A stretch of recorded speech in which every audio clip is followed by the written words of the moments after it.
সম্মানিত দর্শক, আসসালামু আলাইকুম। কাউকে সাপে কাটলে তৎক্ষণাৎ আমরা কি করব? প্রথমে আক্রান্ত ব্যক্তিকে আমরা আশ্বস্ত করব, কারণ সে উদ্বিগ্ন থাকে।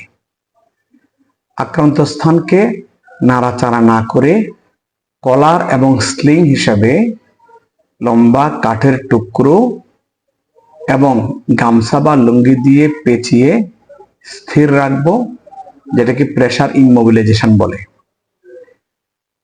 পায়ে কামড় দিলে আমরা রোগীকে হাঁটতে দেব না, হাতে কামড় দিলে আমরা নাড়াচাড়া কম করব।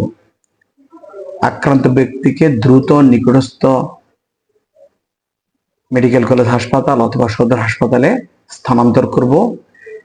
রোগী স্থানান্তরের সময় রোগীকে আমরা মুখে কিছু খেতে দেব না। এখন আসি আমরা কি কি করব না। আমরা অনেকে সাপে কাটা রোগীর আক্রান্ত স্থানের উপর শক্ত করে রশি বা কাপড় দিয়ে বাঁধ দেই, বরফ লাগাই, বৈদ্যুতিক শক লাগাই, কেটে রক্ত চোষাই, যেটা অকার্যকর এবং রোগীর জন্য অনেক ক্ষতিকর। তাই আমরা এই জিনিসগুলো বর্জন করব। ধন্যবাদ।